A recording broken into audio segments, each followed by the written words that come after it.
Hi, I'm Shane Told. I'm with so-and-so and so-and-so. You're watching Exposed. You know what I mean. Oh, Silverstein, yeah. That's the so-and-so. I'm the so-and-so from Silverstein. Shane Told. You're watching River Exposed. Oaks. And River Oaks. There You know that I'm faking. You say your word. You won't let me down. You won't let me down. A little too casual? Should I sit up or what? No, you're fine. I just don't want to be like, well, for me at least. I don't know. It's up to We'll you. do the interview cuddling. I know that. Extremely Someone with uncomfortable Shane. I'm so excited. Okay. So what made you originally want to go down the pathway of becoming a musician? Oh boy. Well, I always loved music. You know, when I was a kid, my parents would play like records and stuff, and my mom was really into. Well, it's funny. My mom loved like Led Zeppelin was like her favorite band, and Jimi Hendrix and like that stuff. And my dad still to this day thinks anything that comes out that has come out after 1970 is total crap. So my dad likes all this old 50s stuff and whatever. So there's always like a wide variety of music being played, you know, in my house, and I always liked it. And you know, that was kind of all it was to me until one time, you know, my sister's 7 years older than me, and I heard this like crazy music like booming from her room, and I was like, what is going on in there? And she's like dancing, and I wasn't allowed to go in there.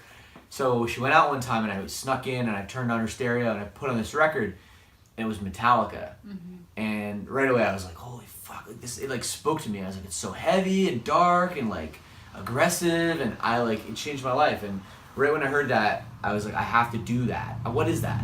And I asked my sister, I said, there's this song called One. It goes like, and I was like, is that guitar? Is that drums? What is that? And my sister goes, I think it's guitar. I was like, all right, give me a guitar.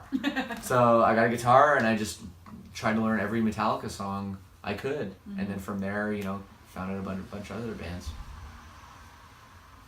So between River Oaks and Silverstein, what is your favorite album that has ever been put out? Oh, of our stuff, like my own music? Yes. Oh, jeez. Well, it's kind of like picking a favorite child, you know, and they're all, because I've been doing it a long time, they're all like representative of, you know, different parts of my life Mm-hmm. and things.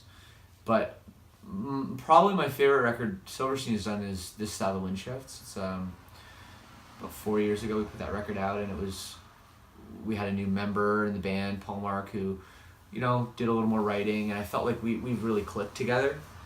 And so that record, and then the one after it, and then the new one that comes out July 14th, I don't know when this is going to air, but it may be even out when you're watching this.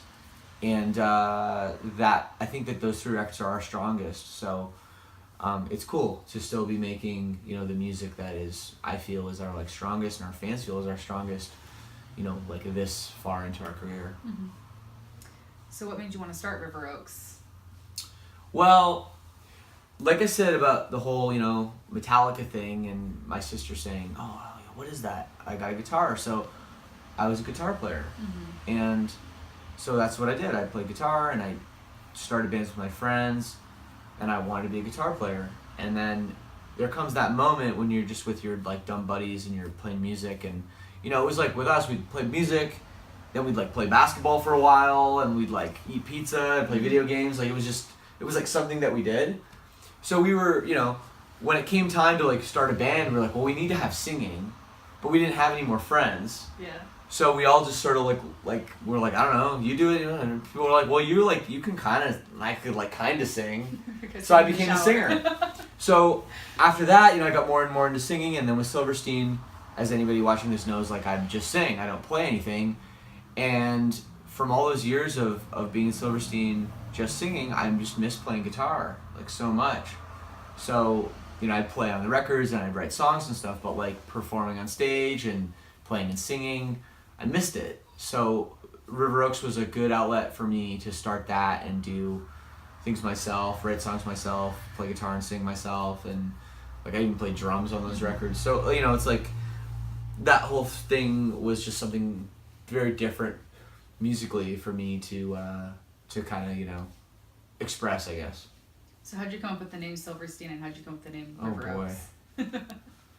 Well, Silverstein, we were playing in the basement of our guitar player Josh's house, and I didn't have any lyrics written, so I used to sing out of like whatever, you know, books were laying around, like bookshelf, right? And like a cookbook or National Geographic magazine, which doesn't really have a lot of words, I guess, but whatever, whatever was around. And one time I picked up a Shel Silverstein book, so I was reading out of it, singing out of it, and then, you know, kind of tossed it on the floor, and then about, you know, 3 weeks or something later, we had our first show, and we didn't have a name yet, so it was one of those like dumb moments, like where you're just a bunch of guys like looking around the room for like inspiration, like, oh, what can we call our band?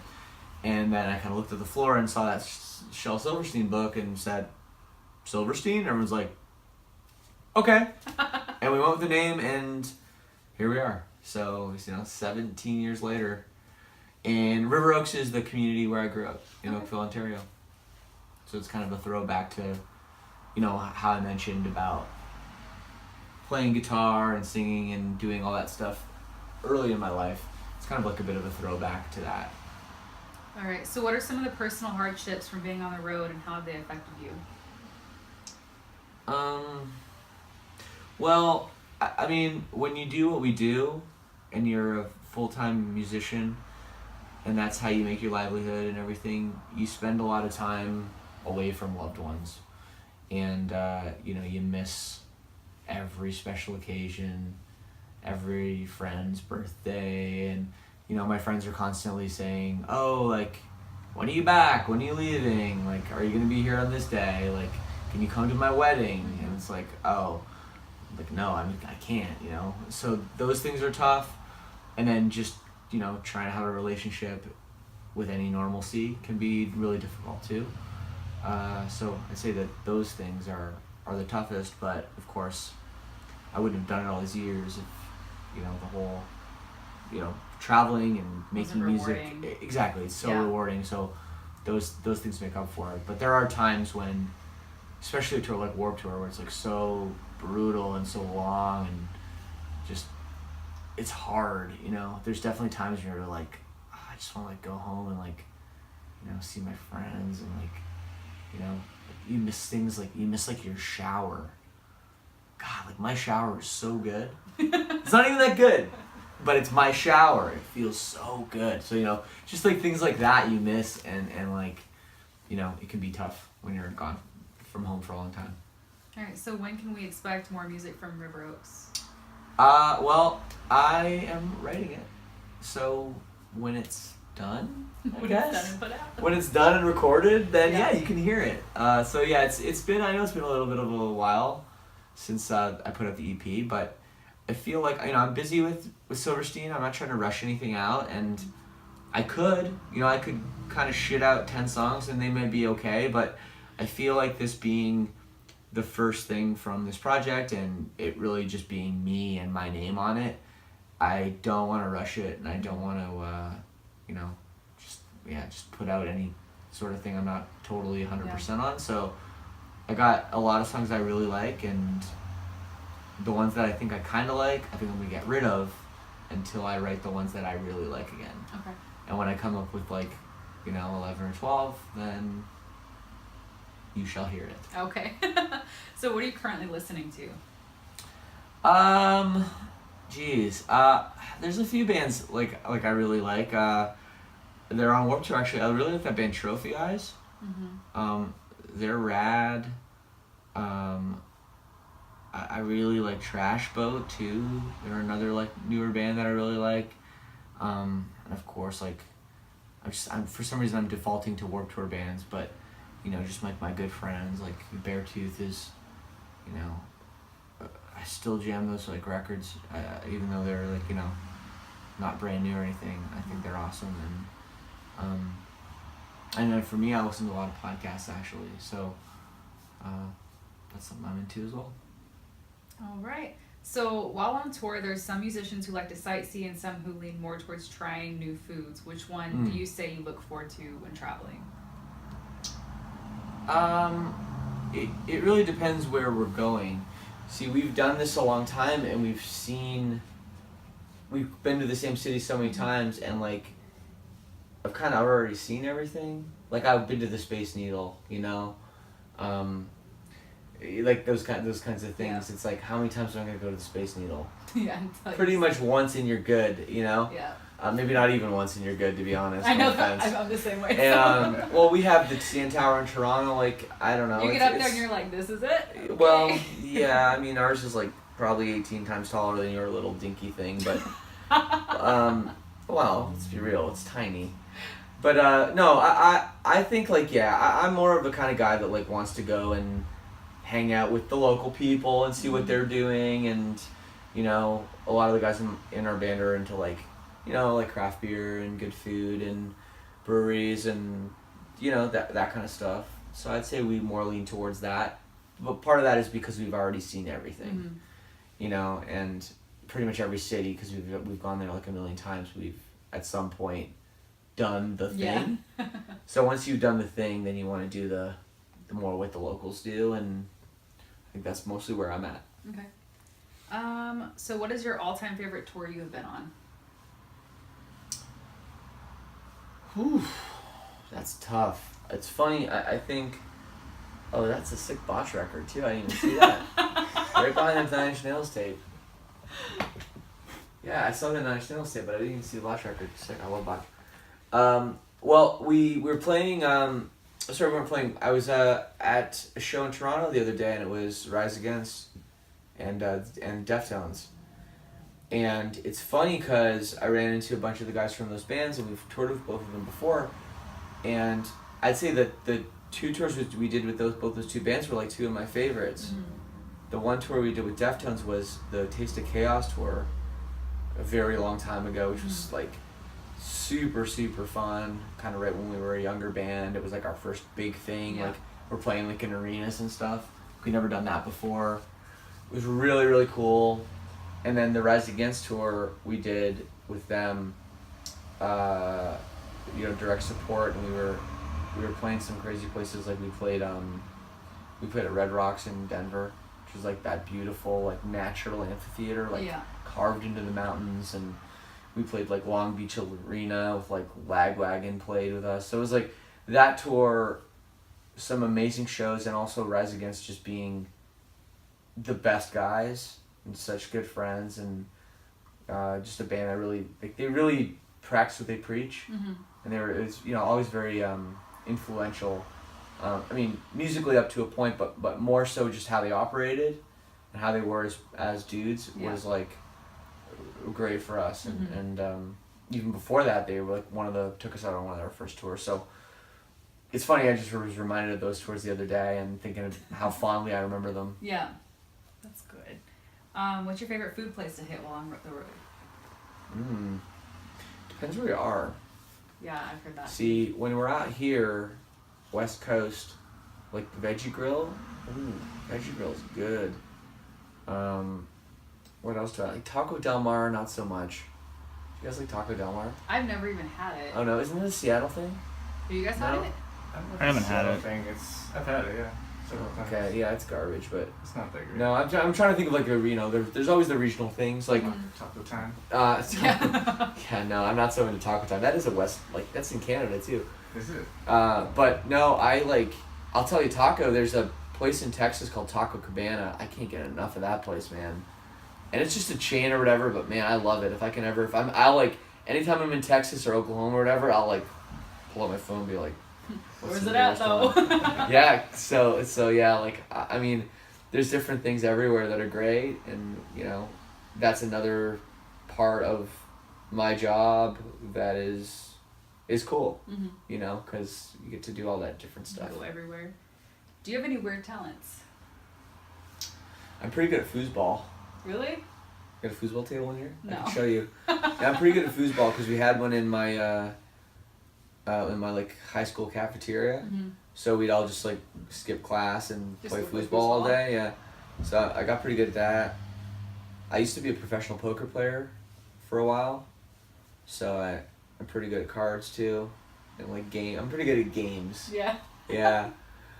That's like so intriguing. Yeah, so there's things like that are like kind of random, I guess. but yeah, I don't know. That's about it. I mostly try to stick to music, which, you know, I'm okay at, I guess. Yeah. You're just okay if that's it. Yeah, So, well, it worked out, but, you know. Hey, there's a lot more to music than being good. Kids, Oh, yeah. kids, it's not just about how fast you can play or how high you can sing. There's a lot more to it, so stick with it, okay? If I can do it, anyone can. Do you have any pre-show rituals? No. No? Just go up there and I do your am the, thing? like, I like some people do, I know. Mm-hmm. I'll like be at a bar, be like, oh shit, we're on in 15 minutes. Okay, I'll walk back to the venue, like, okay, I'm good.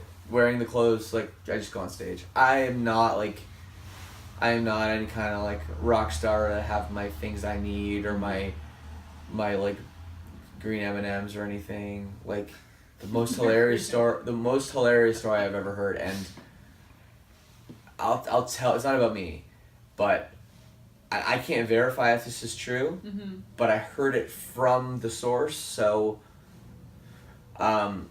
what's the guy from Stain's name? The singer for Stained? Aaron Lewis. So he was playing, I know this because we played like a week later at some university. I want to say it was like UConn. And we were playing like a week after. So we got this rider, and they had fucking everything we asked for. This just table of stuff. We're like, wow. And like, is everything okay? Is everything okay? We're like, yeah, this is great. Like, this is awesome. Like, okay, because like, you know, we've had problems before. I'm like, oh really? Like, well, we had Stain last week, and they had a request on their rider of a specific type of salami. And I'm not making this up. I believe you because I have a story too. Don't worry. And I guess they had some salami, but it wasn't the salami. Like, it wasn't the right brand or whatever.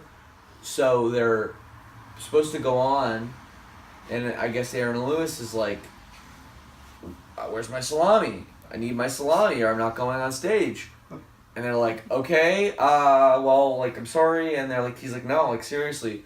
So they had to like go track down this salami. So someone had to go get it. So like, time's ticking, like, people were waiting. And I guess finally the guy comes rushing back with the right salami and takes the package, rubs it on his hands, and says, all right, I'm good. Doesn't eat it, just rubs it on his hands, I'm good. So the only thing I can figure is like it had something to do with like the guitar playing, like, maybe the grease. I don't know. right? The grease? Yeah, I don't know. But that is weird. I don't have any pre-show rituals like that. Oh god. I don't know if it's true, People request some but weird I mean, stuff at shows. you can't make that shit up, can you? What album do you feel you put the most heart and soul into lyrically, and why? I think the new record, the Dead Reflection, that comes out very soon is definitely the one. Because I went through a pretty rough patch the last year, and writing this record was difficult for me, and like, but in a lot of ways, therapeutic too. So I feel like this record's very personal and very honest, and yeah, here we are. Right. Which album was the most difficult to write, and why? Arrivals and Departures. It was forced. I think we weren't ready. Mm-hmm. We worked with a producer that wasn't helpful, and we didn't get along with. The whole record just kind of turned into this. It was really phoned in, you know? It was like really like, I remember writing lyrics and being like, I don't know, like looking through Google for like Inspiration. idioms and like cliches to like take from. Mm-hmm. That's how like uninspired Yeah. I was Mm-hmm. writing that record. And not to say like it's a terrible record or there's no good songs on it or whatever. It's just like, I feel like that's what's missing. Is like there's no passion or drive. With some of our other records, like our new record has a lot of desperation and a lot of like just real honesty that I think you can feel as a listener. Mm-hmm. And that record, I think, feels forced and feels like, I don't want to say fake, that's not really the right word, but I guess it just feels forced and sort of uninspired. So it's my least favorite Silverstein record. But hey, I mean, 1 out of 8 shitty ones is like pretty good. 7 out of 8, like if someone's like, okay, I'm gonna give you this quiz. You got 7 out of 8. You'd be like, all right, I can live with that. Yeah. So I can live with 7 out of 8. Okay. What's the strangest thing you've had to ever sign? One time we were at a like a bookstore. I think we were in like the South, like in Arkansas or something.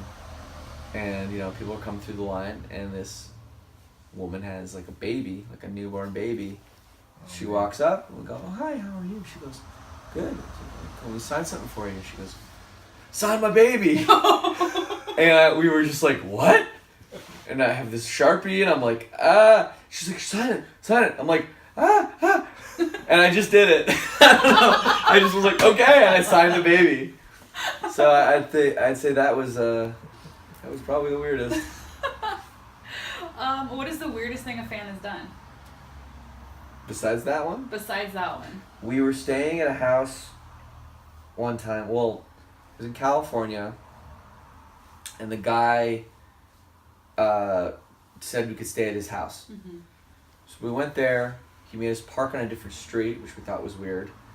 And then we got in, and we found out pretty soon after that it wasn't his house. It was his neighbor's house that were out of town. So that was uncomfortable. And then he said, "Do you want to see a cool trick?" And we said, okay. And he pulled down his pants and put lighter fluid on his genitals and lit them on fire. And... Please tell me you guys left after that, or did you stay the night? Oh, I stayed the night. Shane! Yeah. Why would you do that? Yeah. No, it was super weird. I stayed in some, like, fucking... Like, it was so weird. I stayed in, like, a girl's bed, like, a teenage girl's bedroom that, like, wasn't there, like, because they were out of town. That was so weird. But, yeah, he lit his balls on fire to impress us or something, I guess, and the smell... I don't know if you've ever smelled burning genitals. I don't recommend it. So, yeah, there you go. You ask. You ask the questions. I I'm give you glad the for your answers. honesty. I enjoy it. What has been your worst onstage gear mishap? I'd say gear, if you want to call it gear. I one time had the top button of my jeans break off mid-set. And so, like, I don't know what happened. Or maybe it was my belt that broke. Oh, yeah, I think it was my belt that broke. Whatever. Anyways, my fly was, like, not staying. Like, it was broken open, the whole set. And my, like, pants kept falling down. And I ended up just deciding to grab my pants like this and just sing the whole set. And it probably looked like I was like Eminem, like grabbing my dick the whole time. But I had no other option. Because otherwise my pants were literally going to fall off. Then that would have been a better show for everybody else, so. I mean, yeah, I'd probably not. But yeah, that's... But I mean, we have gear mishaps all the time, like with, you know, whatever, like, fuck, you can't, your ears go down or whatever, my mic stops working. But when, you know, when you're in danger of flashing the entire crowd, you know, then that's when, yeah, those are the scary moments. So, zip it up, not step it up. Yeah. Who would you say are your biggest influences? Besides Metallica. Ronnie Radke? I don't know. No, I don't know. I don't have an answer. I mean, like, no, I'm just... You just kind of influenced yourself and was like, I'm gonna do it. No, I like Ronnie Radke. He's a great, the first time I met him, we were playing at the House of Blues in Las Vegas, and walked into the dressing room, and there's just like weird kid there, and, you know, this is like 2005, and he's just in there, and I'm like, does anyone know this guy? Like, what's he doing in here? Like, it's a House of Blues in Vegas, like, it's in a casino. Like, security, like, he's just there. and he comes up to me, and he's all crazy. And he goes, you gotta hear this. And he puts his headphones on my head, and, like, blares this music. It's like a Discman, you know, like a CD player, playing it. And I'm listening to it, and I'm like, this is actually pretty good. What is it? So I'm listening, and he takes off, and he goes, wow, what is it? I go, yeah, that's pretty good. He goes, that's my band. We're called Escape the Fate, and we're gonna be huge. We're gonna be huge. Epitaph's interested. We're gonna be huge. And I'm just like, okay, like I just woken up. Like I'm like, I don't know what's going on, and and sure enough, there you go. Yeah. He like, it was cool. I like that dude. Say what you want about him, but like he literally did that. He went there to show a bigger band his music, And I remember when he was in prison and he was like, I have this new band. We're gonna be called Falling in Reverse. We're gonna be huge. It's like, and they were. It's like, shit. It's pretty cool, right? So, that's when you ask me who's my biggest influence. It's like, well, if you can do that. If you can just say something and then it happens, yeah, it's pretty cool. All right. What is the one thing you always bring on tour with you, not including a cell phone or Toothbrush? Well, that works too. I don't know. Like anything weird? Shoes? Like not something that you need like on a normal day. I don't know. I mean, I'm pretty Pretty basic. Yeah. I mean, what do you want me to say? Like these kind of questions. I'm like, do you want me to talk about like some teddy bear I've had since I was 3 months old, like still sleep that I want to bring? Like, yeah, no, nothing like that. It's funny you bring up the cell phone. Oh, except for cell phone. When we first started touring, none of us even had cell phones or computers or anything. We would tour. GPS didn't exist yet. We would tour and we would print off the entire tour's directions on MapQuest. Oh, God. And we put it in a binder. And if we ever didn't, because we just do from venue to venue, because we didn't know where we were staying. So anytime we would stay at someone's house or a motel or something, we'd have to find out the way back to the highway. Yeah. And if I had to do an interview, we'd have to pull over on the side of the road, and I'd have to get on a payphone, and everyone else would wait until the interview was done. That's just what it was. There was Wow. People these days are so spoiled, man. Oh, I know. The first time I saw somebody with a GPS, I was like, that is fucking cheating. That's cheating. We go downtown and we find somebody with a leather jacket and we ask them where the show is and they know. Yeah. That's how we used to find the venue. So throughout your whole career, what is the most memorable what is the most memorable experience you've had? Man, these kind of questions is 17 years. I know you're like, bitch, you know how long I've been doing this? We can skip to the No, next but it's one. 17 years, you put me on the spot, 17 years, and I have to pick one moment. It's my God.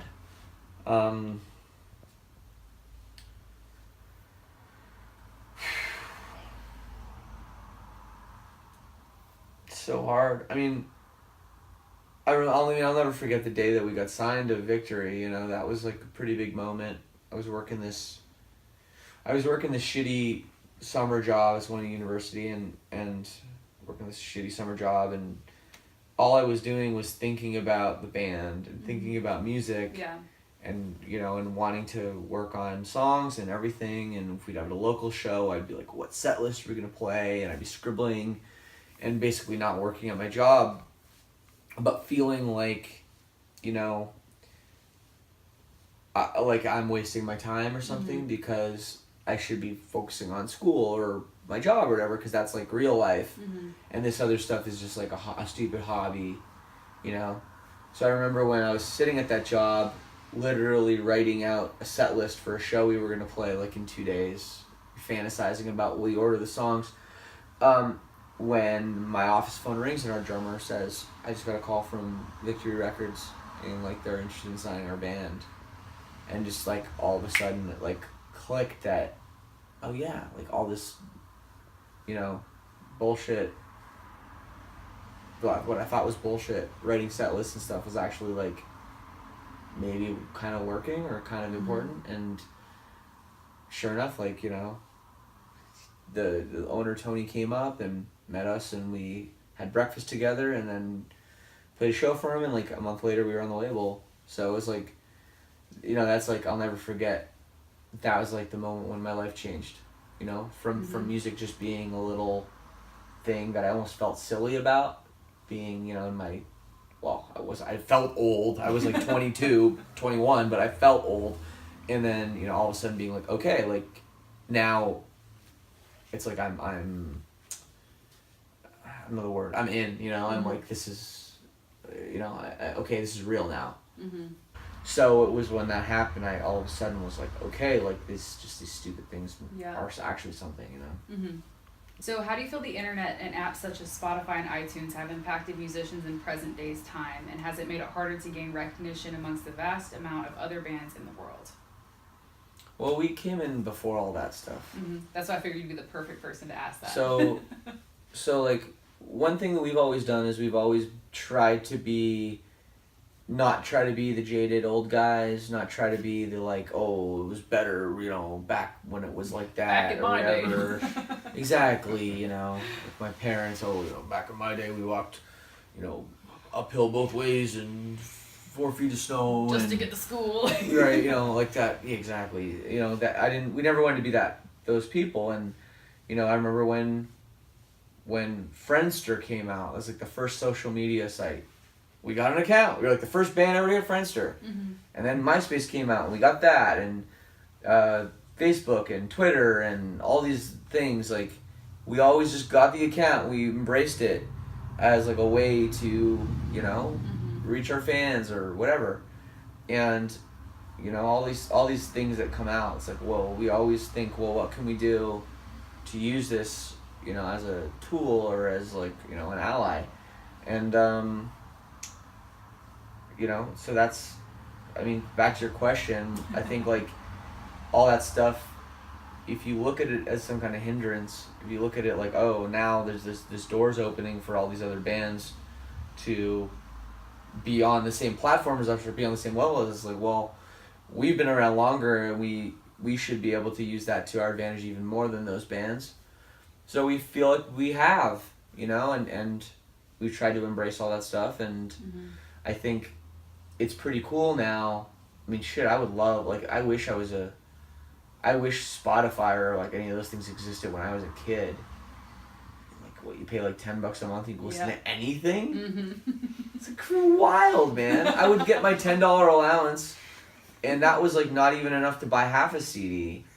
I'd have to buy one every 2 weeks to save all my money, and I'd buy, because in Canada, a CD was like $20. Yep. And they were expensive here too back then. And I'd have one CD, and sometimes I'd buy a CD, and it was like, I didn't even like it, because I couldn't listen to it before I got it. Yep. I'd hear about a band, like I remember, I heard about this punk band called Crass. So I went, okay, this is cool, this punk band called Crass, I have to get the record. Mm-hmm. The other thing is, like, I didn't know which one to buy, so maybe I bought the worst one, I don't know, and you buy this record and you listen to it and you're like, oh God, this is terrible, and I just spent my 2 weeks allowance on it. Kids these days, it's like, they can just listen to it, put it on, whatever. You don't like it? Oh, wow. And you don't even need Spotify, you can just listen to anything for free. Yeah. It's amazing. It's amazing. Yeah. That, and it has like all the you can discover other artists that way too, so. Yeah. So that's actually how I found Absolutely. River Oaks. And I was like, who the hell is this? This sounds so Right. familiar. And I figured it out. I was like, oh, duh. Well, perfect. Is the alternative hardcore music scene in Canada friendlier than America's?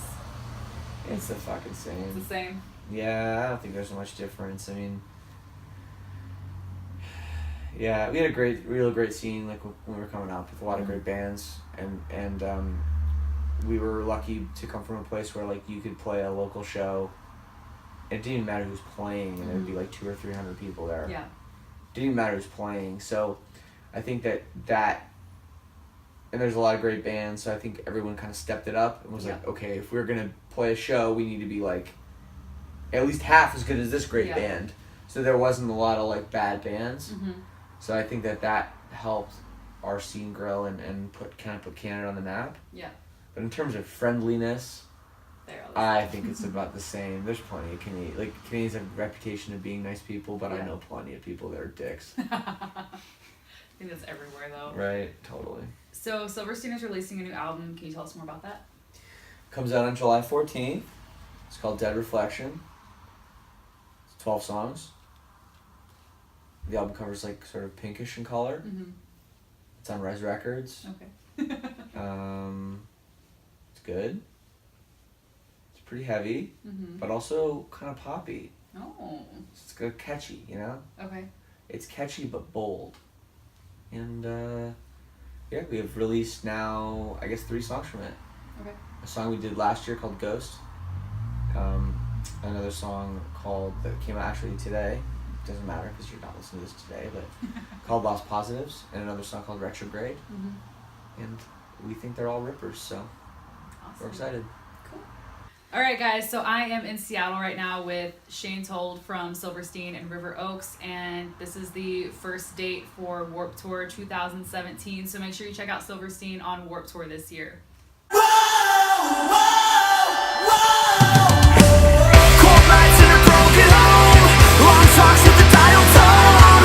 Everywhere I go in the shadows, I see your ghost drowning in the silent seas.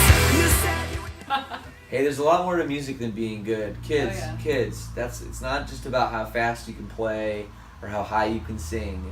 There's a lot more to it. So stick with it, okay? If I can do it, anyone can.